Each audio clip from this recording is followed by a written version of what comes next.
Assalamualaikum warahmatullahi wabarakatuh. Apa kabar anak-anak semua? Ibu berharap kalian dalam keadaan baik-baik saja. Baik, kali ini kita bertemu lagi dalam mata pelajaran prakarya. Dan pada minggu lalu kalian telah menyelesaikan uji pengetahuan terkait materi kerajinan bahan keras alam dan buatan.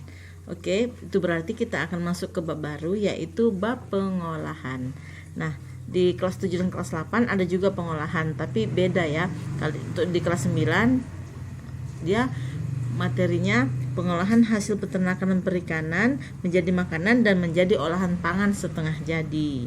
Baik, sebelum kita melanjutkan menerangkan materinya, coba buka buku catatanmu seperti biasa. Coba tulis dengan rapi hari, tanggal, bulan, dan tahun serta pertemuan pertama pada bab ini. Oke, materi kita tadi sudah dijelaskan di awal, yaitu pengolahan hasil peternakan dan perikanan. Submaterinya pengolahan hasil peternakan dan perikanan menjadi makanan, dalam kurung pengertian dan jenisnya dulu yang akan kita bahas ya nak. Kemudian tujuan pembelajarannya seperti biasa. Setelah mempelajari materi ini, kalian mampu memahami pengertian dan jenis pengolahan hasil peternakan dan perikanan menjadi makanan berdasarkan rasa ingin tahu dan peduli lingkungan, dan dapat mengkomunikasikannya dengan baik dan santun serta mencapai KKM 70. Berarti setiap tugas yang saya beri tiap minggunya itu ada target yang harus kamu capai, yaitu mencapai nilai 70 minimalnya. Paling sedikit ya. Oke, sekarang kita kembali ke buku paket. Di sini yang akan kita bahas pertama-tama adalah pengolahan hasil peternakan dan perikanan menjadi makanan. Tetapi sebelumnya kita coba lihat gambar ini dulu. Di sini ada gambar, 4 gambar. Yang 2 gambar di atas adalah makanan yang telah siap diolah dan siap untuk dimakan. Tetapi gambar yang 2 di bawah itu adalah bahan yang akan diolah, bahan makanan yang akan diolah, belum bisa dimakan ya. Di sini ada rendang, ini berasal dari daerah Padang, ini makanan khas mereka, dan ini ada gulai ikan. Nah, ini sudah bisa dimakan. Nah, yang digambar di bawah yang 2 gambar ini ada gambar daging sapi dan gambar ayam. Baik. Nah, coba kita baca kalimat yang pertama ini ya. Indonesia merupakan negara yang memiliki sumber daya alam yang banyak. Kekayaan alam Indonesia terdapat bukan hanya pada sektor kekayaan alam migas seperti minyak bumi dan tambang, tetapi juga kekayaan alam non-migas seperti sektor pertanian. Bidang pertanian meliputi pertanian, peternakan, dan perikanan. Sektor pertanian menjadi sumber pangan dan dalam memenuhi kebutuhan 4 sehat 5 sempurna. Oke. Nah, jadi 4 yang menjadi sumber zat-zat yang diperlukan oleh tubuh berupa karbohidrat, protein, lemak, vitamin, dan mineral. Bahan pangan yang memiliki kandungan karbohidrat, vitamin, dan mineral sudah dipelajari pada tingkat sebelumnya. Dalam bab ini akan dibahas kandungan protein hewani yang terdapat pada olahan hasil peternakan dan perikanan. Oke, mungkin kamu masih ingat di kelas 8 itu yang kamu pelajari itu adalah mengenai pengolahan biji-bijian. Kalau ibu tidak lupa ya, biji-bijian di situ ya, dibuat menjadi apa. Kalau di kelas 7 kalau nggak salah pengolahan buah menjadi buah-buahan menjadi makanan siap saji dan makanan setengah jadi. Baik, jadi pada kelas 9 ini kita terfokus pada hasil peternakan, yaitu peternakan itu ada hasil apa aja, ada sapi, kambing, ayam, dan perikanan yang ada di laut, sungai, dan payau ya. Sumber pangan hewani yang meliputi hasil peternakan dan perikanan serta produk-produk olahan yang pada dasarnya berasal dari hewan memiliki kandungan gizi yang tinggi. Pengolahan bahan pangan hewani bertujuan untuk memperlambat kerusakan yang diakibatkan reaksi biokimiawi serta menghasilkan produk olahan yang secara sensorik, aroma, rasa, dan tekstur memiliki bentuk yang menarik dan bernilai gizi tinggi. Oke. Jadi yang dimaksud dengan pengolahan itu mengubah bahan pangan hewani yang bertujuan untuk memperlambat kerusakan. Maksudnya biar jangan cepat basi, diolah seperti apa ya. Jadi tidak mengubah aroma, rasa, dan tekstur. Oke. Kemudian bahan pangan hasil peternakan dan perikanan berupa beragam jenis ikan, udang, cumi, dan rumput laut, daging, telur, dan susu yang masih mentah memiliki kandungan air yang tinggi sehingga dapat membuat bahan pangan tersebut menjadi mudah dan cepat rusak. Oleh karena itu harus dilakukan pengolahan. Cara pengolahan bahan ikan, udang, cumi, rumput laut, daging, telur, dan susu yang sering dilakukan berupa pengawetan dengan cara pembekuan, yaitu contohnya di frozen food ya, pengeringan seperti ikan teri, pengasapan seperti yang saya pernah lihat di daerah Padang Sidempuan itu namanya ikan sale, dan curing. Kalau curing ini dia menambahkan seperti gula, garam, dan zat-zat kimia. Contoh curing ini misalnya seperti pembuatan ikan asin, ditambahkan garam yang tinggi supaya dia awet ya. Proses pengolahan bahan pangan harus dilakukan dengan baik agar nilai gizinya tidak berkurang atau menurun. Penurunan zat gizi dapat terjadi pada proses pengolahan apabila menggoreng terlalu kering sehingga dagingnya itu keras. Ya, dagingnya itu keras sehingga kita memakannya pun tidak enak lagi. Membakar sampai hangus ya, dan sebagainya. Oke, keragaman jenis olahan hasil peternakan dan perikanan yang ada di Indonesia menjadi daya tarik tersendiri sebagai wisata kuliner yang dapat saat ini banyak diminati. Sebagai warga Indonesia, hendaknya mencari tahu, mempelajari, serta meresapi kekayaan kuliner produk olahan ikan dan daging sehingga dapat mengapresiasi kekayaan budaya kuliner khas Indonesia dan memperkenalkannya pada teman-temanmu. Kekayaan pangan olahan hasil peternakan perikanan secara tradisional merupakan anugerah Tuhan yang patut disyukuri keberadaannya. Oke, di bab ini kita belajar tentang peternakan dan perikanan. Nah, ini selain misalnya kita menjual panorama yang ada di Indonesia sebagai tujuan wisata, destinasi wisata, kita juga bisa menjual kulinernya. Misalnya kalau kita ke Danau Toba, turis yang datang ke sana itu pasti akan mencari tahu apa makanan khas daerahnya. Daerah Danau Toba itu apa? Ya di situ ada ikan arsing, ada naniura, ada apa lagi? Ikan arsing, naniura, nasi nombur, dan lain-lain ya. Di situ banyak kulinernya, orang Batak itu banyak. Begitu juga kalau ke Bali, apa yang dicari orang?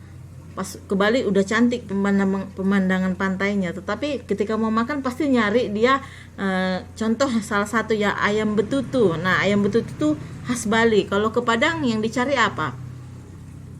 Pasti rendang, dendeng, apalagi banyak telur balado. Nah, itu bagaimana cara kita mengolahnya itu menjadi kekayaan kuliner Indonesia yang dapat kita perkenalkan kepada wisatawan-wisatawan yang datang ke tempat kita, dan menjadikan itu merupakan anugerah Tuhan yang patut kita syukuri keberadaannya. Jadi pada pelajaran prakarya ini selain kita tahu jenis-jenis peternakan dan perikanan apa saja sumber daya alam kita ini, yang kita juga harus bersyukur, menimbulkan rasa syukur yang dalam atas sumber-sumber kekayaan alam yang telah diberikan Tuhan. Nah, di sini juga ada contoh-contohnya, contoh makanan dari daerah luar ya, yang sudah terkenal di mana-mana. Sushi mungkin kamu sering dengar, di sini juga sudah ada itu ya. Saking terkenalnya makanan Jepang ini di mana-mana ada. Sushi adalah makanan Jepang yang terdiri dari nasi yang dibentuk bersama lauk berupa makanan laut, daging, sayuran mentah atau sudah dimasak. Ya. Sushi pasti semua pernah dengar atau pernah makan ya. Kemudian ada sajian unik unta bakar. Nah, sajian unik unta bakar. Ini biasanya kalau unta cuman ada di Arab, di daerah Timur Tengah sana. Berarti ini khas mereka. Kemudian ayam goreng tepung crispy. Nah, ini kita tahu ayam goreng tepung crispy ini bukan berasal dari Indonesia, ini berasal dari luar, tapi sudah ada di mana-mana. Ya, kalau bisa makanan Indonesia itu seperti itu. Nanti di daerah Eropa misalnya orang sudah tahu kalau rendang sudah terkenal ya, bahkan dia sudah mencapai makanan paling lezat nomor 1 di dunia. Ya, boleh kamu cari tahu sumbernya itu ya di Google ya. Kemudian kalau boleh arsik ya, semua orang Eropa tahu apa itu arsik, seperti ayam crispy ini. Nah ini kan asalnya dari Amerika ya kan. Kemudian kita masuk ke A, pengolahan hasil peternakan dan perikanan menjadi makanan siap saji. Nah di sini sebelum kita membahas mengenai pengolahannya itu, kita harus tahu dulu jenisnya. Jenis ikan, udang, cumi-cumi, rumput laut, daging, telur, dan susu. Baiklah, kita ke catatan dulu sebentar ya. Tadi sudah saya jelaskan di sana mengenai apa itu pengertian pengolahan serta hasil peternakan perikanan menjadi makanan. Nah, di sini di nomor 1, cobalah kamu jawab soal ini. Carilah dari berbagai sumber pengertian pengolahan hasil peternakan dan perikanan menjadi bahan makanan. Apa pengertiannya itu? Pengertian pengolah, untuk tahu apa artinya itu, kamu harus cari dulu apa itu pengolahan, apa itu hasil peternakan dan perikanan ya. Kemudian kamu satukan dalam satu kalimat, kamu rancang jadi kalimat. Nah, kamu jawab nomor 1 ini nanti. Untuk soal nomor 2, tuliskan 3 olahan pangan hewani yang berasal dari daerahmu. Nah, kalau kamu perhatikan di penjelasan Ibu sebelumnya, tadi saya sudah mengatakan beberapa ya, dari daerah kita Sumatera Utara apa yang menjadi ciri khasnya. Oke, kamu jawab nomor 2. Nah, untuk nomor 3 dan nomor 4, kamu perhatikan dulu di sini ya, nanti saya jelaskan. Nah, jenis ikan, hasil peternakan dan perikanan banyak sekali jenisnya. Di sini akan diuraikan jenis ikan, cumi-cumi, udang, dan rumput laut serta daging, termasuk juga telur dan susu yang umum dijumpai di Indonesia. Nah, untuk yang pertama kita akan membahas untuk hari ini ya, kita akan membahas ikan dulu. Ikan itu ada 3 ya, ada hidup di 3 perairan, yaitu perairan tawar, perairan payau, dan perairan laut. Yang akan kita bahas pada hari ini adalah ikan yang hidup di perairan tawar dan perairan payau. Apa itu perairan tawar? Nah, perairan tawar itu biasanya kita ketahui seperti sungai dan danau. Nah, apa yang membedakannya dengan air laut dan air payau? Yaitu yang membedakannya tingkat salinitasnya. Ya, salinitasnya. Coba nanti kamu cari dari buku atau dari sumber manapun apa itu salinitas, ya. Oke. Untuk buka lagi catatan. Nah, di situ ada soal nomor 3, tuliskan perbedaan air tawar dan air payau. Nah, air payau, nah, coba kita lihat. Air payau ada di bawah ini. Air payau adalah ikan yang hidupnya di perairan payau, merupakan pencampuran antara perairan tawar dan perairan laut seperti muara. Muara itu kan tempat bertemunya air laut dan air sungai, ya. Kemudian, nah untuk nomor 4, untuk biar lebih gampang menghafal, lebih gampang mengklasifikasi, ya. Coba kamu buat seperti tabel seperti ini ya. Lengkapilah tabel berikut mengenai jenis serta pengolahan ikan air tawar dan air payau. Jenis ya. Hasil pengolahan ya. Di sini buat dulu tabelnya. Nah, di sini untuk ikan air tawar yang pertama ada ikan lele, ikan mas, ikan bawal. Untuk nomor 2 air payau ada ikan bandeng dan ikan kakap. Buat seperti ini bentuk ikannya. Ciri-cirinya, ciri-ciri ikan lele itu semua pasti pernah makan ikan lele kan. Nah, buat ciri-cirinya di sini. Kalau kamu baca buku di sini juga ada. Nah, coba ditulis ya nak. Ini tugasmu melengkapi tabel mengenai jenis serta hasil pengolahan ikan tawar, air tawar dan air payau. Di sini hasil pengolahannya. Lele bisa dijadikan apa saja nah. Nah, bisa dijadikan pecel lele, abon lele, keripik kulit lele, dan lele asap. Oke. Nah, nanti buat seperti ini juga untuk ikan mas dan ikan bawal serta ikan bandeng dan ikan kakap. Oke. Nah, sampai kita di halaman